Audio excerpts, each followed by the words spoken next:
Nate Hodges, defending champion, Steel Timber Sports Championship, also now winner of Pool A. Tell us about your 6 events, because you started out decent, but then got really strong in the back half.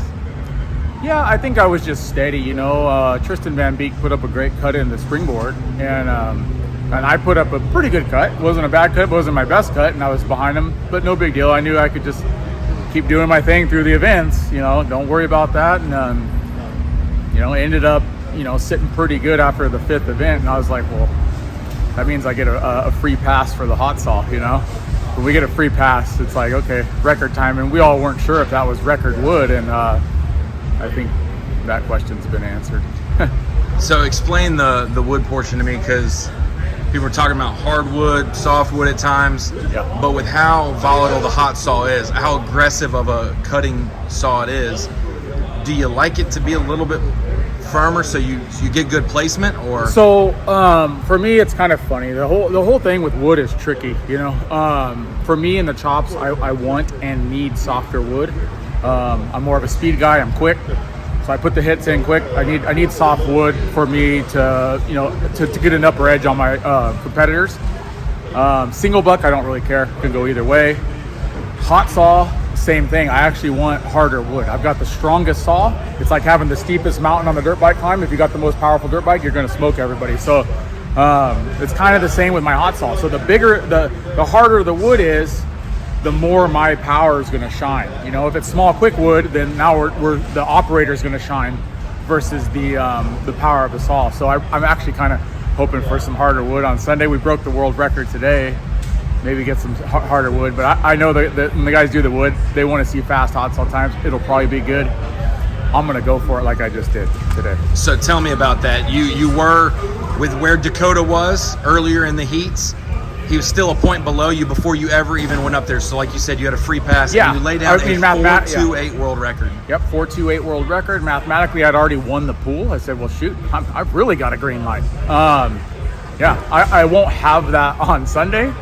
I know that, but I'm still going to go for it because it's going to come down to that. So, I think you had 44 points out of I didn't even look. Out of a possible 48.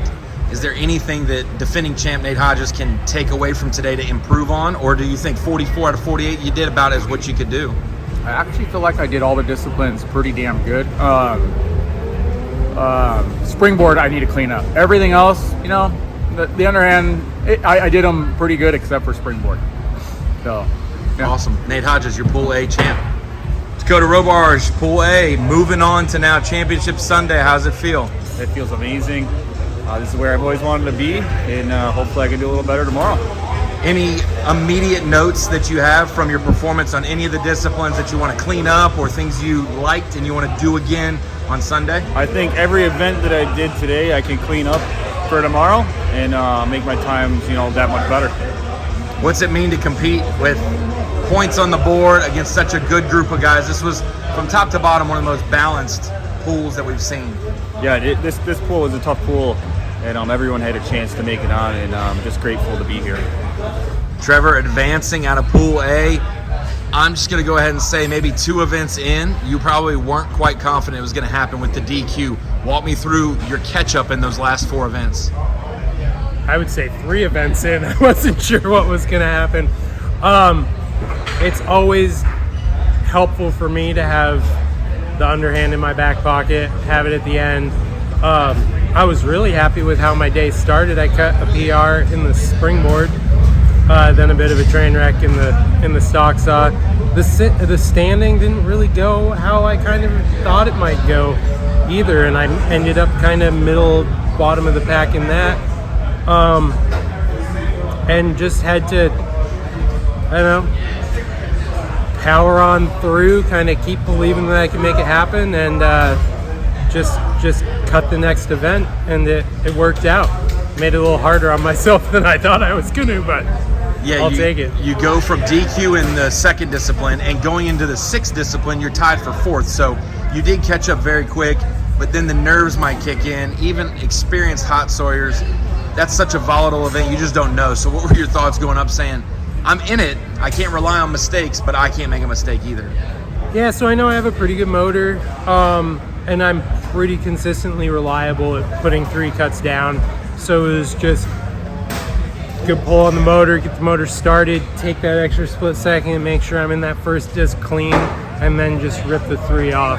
And that's what I did. So last thing, we saw you into the finals, and you made the cut in the finals as well to the last few events. We're kind of starting to expect this from Trevor. How do you feel now that you're doing this multiple times? It's not like I hope to make it to Championship Sunday.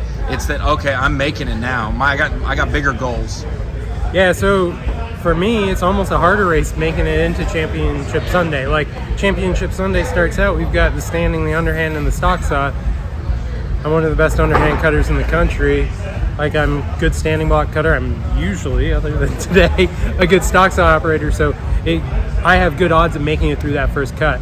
And then it's anybody's, who knows what happens then. But, the goal is always to run the motor, to make that top 6. And that's the goal this year. Like, try and improve on the 5th place last year, see what happens. Like, move on from the mistakes from today and just go faster. Tristan, it's got to feel good to advance Pool A. Now going to the championship on Sunday. You started strong, winning springboard. Talk about your performances throughout. I feel absolutely amazing making it to finals. It was a rocky road to get here. Winning the springboard felt great, and all you can do is try to carry that momentum into the next event, and I didn't. The stock saw went a bit tough. Even standing block, my favorite event, kind of went tough too. And I just ride in the middle of the pack, and I needed to try to lay down a good hot saw run, and I didn't do that either, but it was legal, and it was just enough. So, talk about the 2 most scary events for most people is springboard and hot saw, and that's the beginning and end. So when you're tied for 4th going into the hot saw, that's the most volatile one that we got. Yeah, when I was tied for 4th, I said I just gotta try to lay down not just 3 cookies, but a fast time, and for a 9 second cut to make it through, just feel blessed to make it happen. For me, springboard's not really the scary event. That's the one I feel the most smooth in and enjoy cutting, so I love that being first. That's in my advantage. Last thing, Pool A from top to bottom, even yourself being the new guy, very veteran season, it seemed like a very stout group top to bottom. What does that mean to you to now advance and work and be able to have a chance to do more on Sunday? For me, I do train a lot on chopping and all the manual disciplines that you'd use not a motor for. And so for years, I trained all those things and pushed off getting a hot saw. And a hot saw was what got me in. And to be able to ride all those events that I love through and still make it through, I'm really happy. So.